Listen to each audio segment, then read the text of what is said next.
Breaking news, everybody. Here's the most important stimulus check information that you want to know.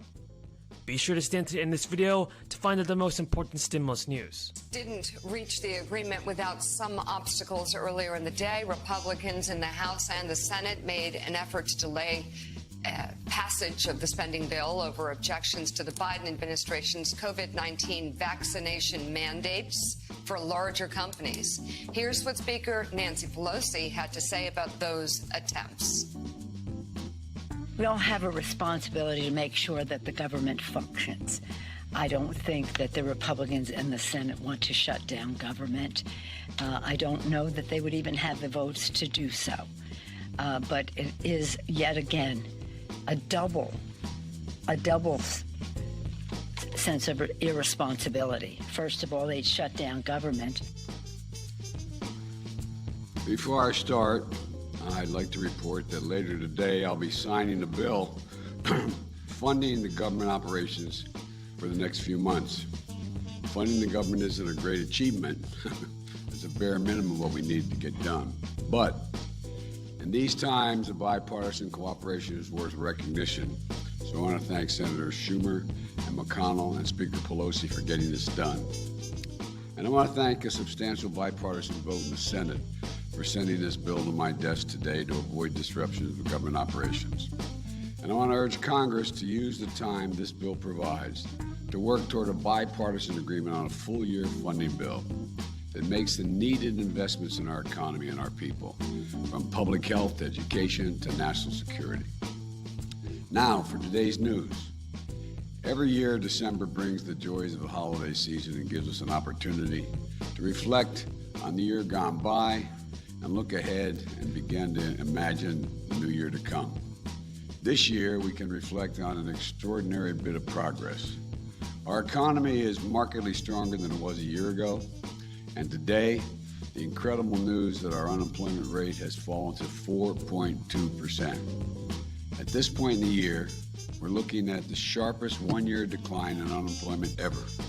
Simply put, America is back to work, and our jobs recovery is going very strong. Today's historic drop in unemployment rate includes dramatic improvements for workers who have often seen higher wages and higher levels of unemployment. They are receiving higher wages. And the rate of Black and Hispanic unemployment is also dropping sharply. But that's not just jobs that are up. Wages are up, especially for hardworking Americans, often ignored in past recoveries. Workers in transportation and warehouses have seen their wages go up approximately 10% this year. Workers in hotels and restaurants have seen their wages go up 13% this year. And thanks to the American Rescue Plan, we've delivered significant tax cuts to families raising children. Tax cuts and raising wages for middle-class families mean that Americans, on average, have more in their pockets today than they did each month since we've been in office, than they did last year after accounting for inflation. Let me repeat that. Even after accounting for rising prices, the typical American family has more money in their pockets than they did last year. In fact, we're the only leading economy in the world where household income and the economy as a whole are stronger than they were before the pandemic. Applications for new small businesses are up 30% compared to before the pandemic. Thanks to the American Rescue Plan, we're cutting child poverty in America by more than 40%. And millions of children who spent last Christmas in poverty will not bear that burden this holiday season. Today's news means that unemployment rate has now fallen by more than 2 percentage points since I took office. That's the fastest decline in a single year on record. And it's about 3 times faster than any other president in their first year in office. The number of people claiming unemployment has fallen from 18 million when I took office to 2 million this week, another record drop. We've also learned today that in November, 235,000 jobs were created in the private sector. And when they went back and recalibrated, they found the last 2 months, they found that job growth over the prior 2 months, September and October, actually created 82,000 more jobs than had previously been reported. Which means that we've averaged nearly 400,000 new jobs a month over the last 3 months, a solid pace.